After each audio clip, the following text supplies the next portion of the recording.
could have happened 5 to 7 years down the road. I have again a very specific question now. You mentioned one of the targets you have is automating the processes. Now, one problem which, and the second one was data, and the third one was marketplaces. When I talk to banks in the UK, so for example, Barclays, Anthony Jenkins, for example, their former president, would say that they cannot do all those three things because their core banking system is so old. It was made in the 70s in COBOL, a language where they can't even find developers to develop that. And it's patchwork because Barclays made multiple M&As, so there's middleware all over the bank, and they say it looks like a spaghetti. So they cannot do the things which you were talking about. Can your bank do all those three things with the current infrastructure which they have? I plead the fifth. Look, I'm not going to talk about my bank, but I'm going to talk about banks in general. The era of a monolithic core banking application is over, right? What you need and what the core banking application used to do really well is accounting and real-time interest calculation. Those are the two functions that you need your core banking application to do. Everything else, whether it's developing a product, whether it's developing a new set of transactions, all of that can be done by third-party applications. So when I talk about a marketplace, that's exactly what I'm talking about. A marketplace is not essentially for external parties, it's also for internal parties. I dream of a world where my bank, my current employer, any of my future employers, my product managers would not have to chase this one obscure guy in the bank because he knows how to code to put a product code in the new core banking application. I dream of a bank where my product managers will sit in front of a screen, they will drag and drop the features that they want in their product, click a button, and that product will be created. Now this dream is closer to reality than we believe because products like this exist in the market. The issue is that a bank that has been married to a core banking application and has a few hundred branches would not make that decision easily, right? To change that core banking application, bring in a more nimble core system that is modular and that feeds on modularity from other players, because it's an investment, it's a time investment, it's a money investment, it's a resource investment, and the people who are sitting at the top of banks, most banks, don't have that kind of time. They work on a 1 to 3 year horizon because that's how long their extension is or that's how long their contract is. Changing a core banking application in a big bank is like changing an aircraft engine on a flying aircraft. You would not do that. So what do banks do? What do smart banks do? They delineate.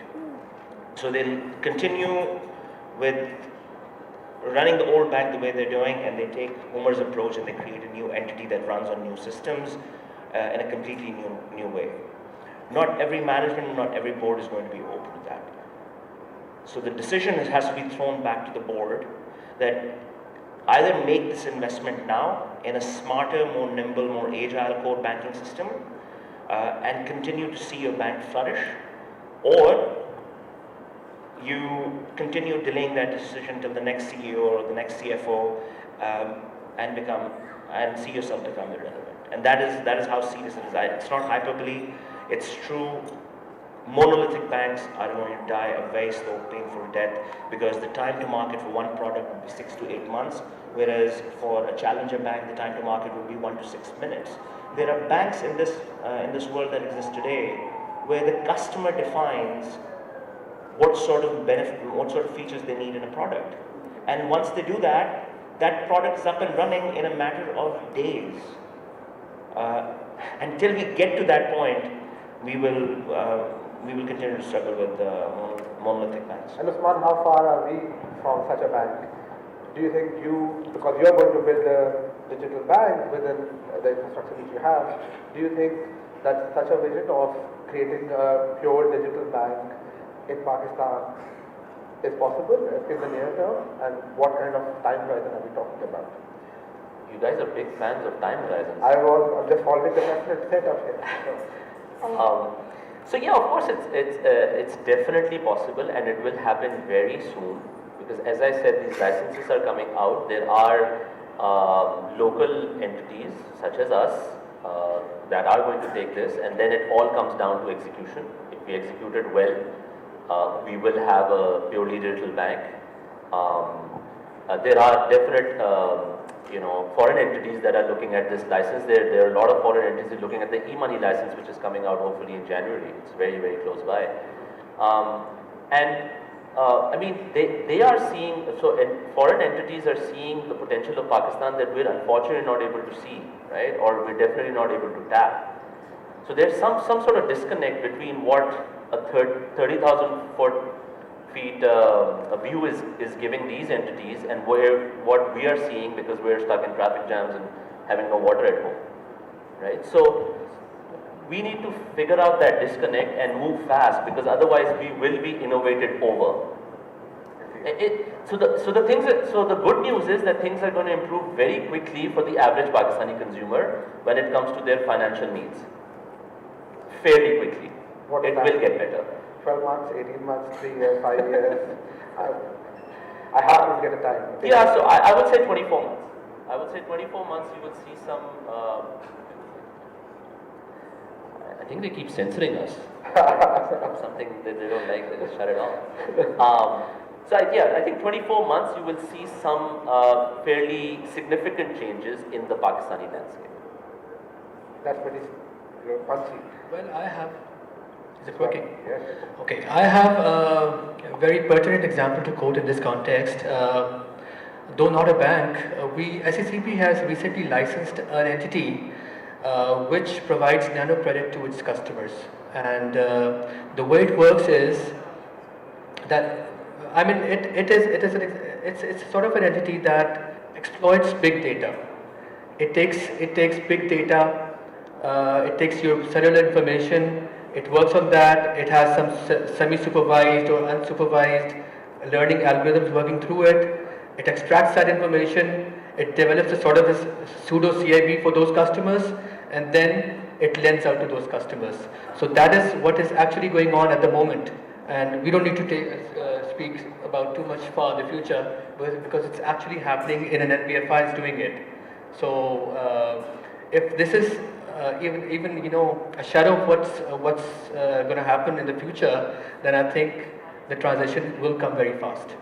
Thank you. So you're saying that digital banking is almost here, with the example of nano credit being given to people who have thin files. And then my problem with this is that what I have seen is it's very easy to give loans out. You can give it on the internet, you can give it out on the road. Very, very easy. Press a button, give money out, there'll be queues outside. Taking it back, that's tough. Where are we in terms of the vision of enabling all three things which you spoke about? Do you think that can be achieved over 5 years, 3 years, 2 years? Or are we there already? Look, it has to be achieved as of yesterday. The way we are progressing, and again, please do not hold my employer accountable for this. I cannot stress that enough.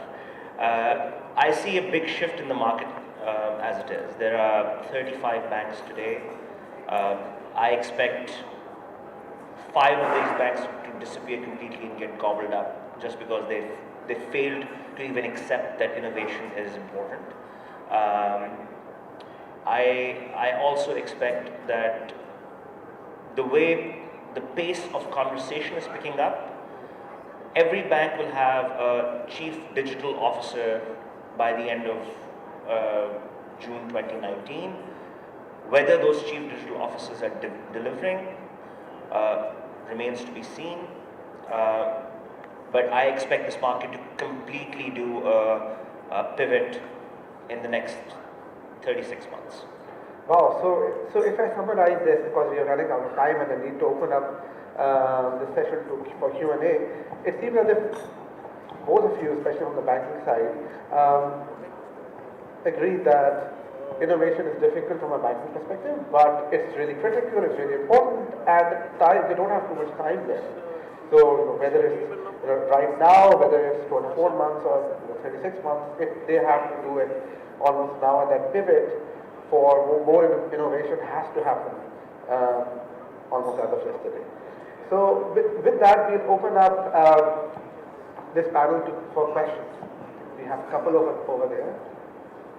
Please tell your name before asking the question. The mic is going towards you.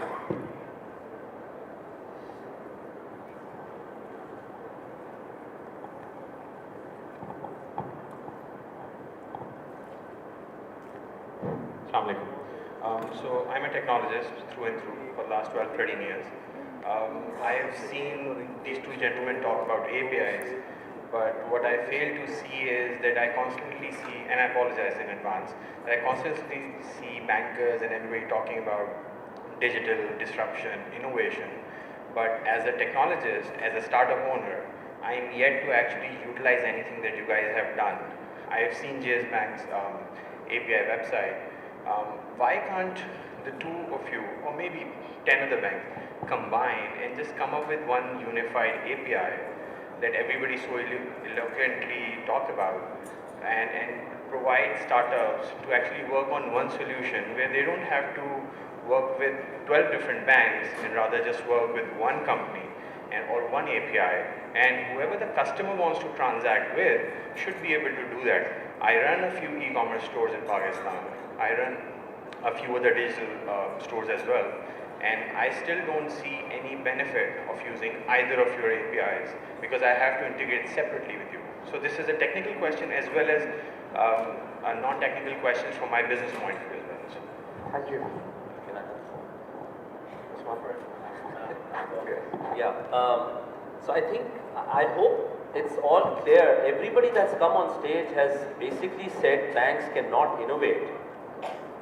I hope you got that right. So at where we are today, if you're expecting 10 banks to sit together and come up with a unified API that Pakistanis can use, there's better chance of ferries coming down right now, giving us dates, right? So as we stand right now, that's unfortunately not going to happen, and all apologies to you. I think we're, as an industry, we're doing an extreme disservice to this country. I mean, I know for a fact that integrating a payment gateway for an e-commerce website in Pakistan is a 6-month process. Right? I mean, if you just want to accept cards and you want to go to a payment gateway, it takes, on average, it's taking 3 to 6 months. So things are pretty bad as we stand today. What could change this whole narrative are these two licenses that I've mentioned, and hopefully smart companies and individuals coming in and utilizing them properly. One is the EMI license and the other one is the digital banking license, in which banks don't waste that license, set up a separate subsidiary with a separate team that has a different mentality to what has been going on so far, and then providing you the services that you require. Look, being a technologist, I'm sure you understand that when we say the term API, that doesn't mean that every bank is working on the same system. So API is a handshake, right? Every system has a different handshake. I think what you're referring to is an API aggregator in the market that allows any startup to plug into that aggregator and then use the services that banks are offering on that aggregator. That will come, but for that, more banks have to open up their APIs. Right now, there are 2 banks who have open APIs. There are 3 in the works who will be coming out with open APIs. And when that happens, then an aggregator play will make sense. Then an entrepreneur will stand up and say, look, I am not going to put another startup through what I went through when I had to integrate with 12 different banks. I'm going to create an API portal for any developer to come onto. There is a menu of services, an API opened by each bank. You pick the API that you want to use. If you want to use multiple APIs, there are monetization models built at the bank, which are agreements with the offering banks, and then you offer those services to your customers. But in my opinion, it's extremely lazy for any technologist to think that in a frontier market you would find an aggregator on day one. I'm happy to sort of work with you or any startups to identify the hurdles that you have to go through. And I absolutely agree. When you go and work with a bank today that is offering an internet payment gateway, including mine, it's a 6-month process. But tali ek haath se nahi bajti. That 6-month process includes documentation delays, authentication delays, and your system not being able to talk. So I'm not defending the banks here. I'm just saying the technology is old. The handshakes that are being exposed with a lot of difficulty. For you to connect to one aggregator, we are about a year away. Somebody will figure it out. Either it's going to be one of the major API players like API Connector Apigee, and they will set up their own aggregator, or some entrepreneur will figure out that they can use an open source aggregator and just aggregate all of the APIs in one space. So essentially, he has given you $1 billion idea that this is the play to do. I was just going to mention, don't do this. If you're a startup, don't do this. Because that means that you have to go and aggregate with 12, 13, 14 different banks. Do not come to us. It's not going to happen. Right? So my advice, humble advice to all fintechs is do not start the conversation, I am going to partner with banks. Okay? That's not why a fintech should exist in this country. The reason why you should wake up every morning if you're a fintech is to say, I'm going to destroy banks. I absolutely disagree.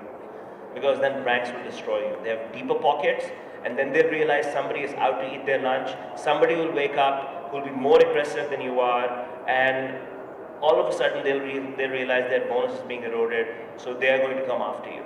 So partner with banks, collaborate, don't compete, and that is the way of the future for financial services. This is very interesting because we had this debate over multiple years play out in Europe. I remember in the first money 2020, at that time it was all the risk of the threat of smaller companies taking away the share from banks. But over the years, especially in the later years, now there's a realization that smaller companies cannot compete with banks for the reasons you mentioned. And now it's all about how to collaborate and the David and Goliath dancing together and to make models where smaller companies can just be enablers for the larger balance sheet providers and the larger regulated companies who can deal with the costs of regulation. And the smaller companies can be the enablers. This is exactly what happened to small leasing companies in the NBFI sector. When they started competing with the larger banks, they have now slowly and gradually dissipated into oblivion. This is exactly what's happened. So I think he's quite right in saying that these smaller companies should come up and they should collaborate with banks instead of competing with them, because they land themselves nowhere if you start competing with the banks. We had another question somewhere over there. Maybe this is the last question. Is there a mic?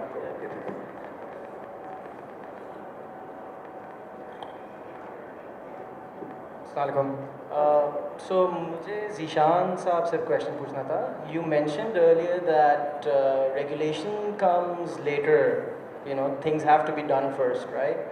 So are you basically saying that companies and startups operating in certain spaces should break the rules and do things before the regulations comes and wait for the police to come and go after them? Or are you, and if that happens, would you actually work with these companies? Like I know you mentioned your case with Tez Finance that you're working on with the crowdsourcing thing. But what about companies that are in the cryptocurrency space or blockchain space or that's a question for you. I'll let him answer, but I'll just add, I don't think he said break the rules. I think he said the rules are not being made yet. So, but I'll let him answer. So that's the thing. I was just referring to the new products that come up and evolve. I was not talking about breaking the rules or any such products that were being deemed illicit, to be precise. I was only referring to those products that were legal, perfectly legal, but they had some different dynamics to them. So and the regulator has to understand those dynamics first before enabling regulations were in place. Great. Thank you very much. With that, I'll thank the panelists for this session. I'll come over to you for the rest of the session. Excuse me, I have a question.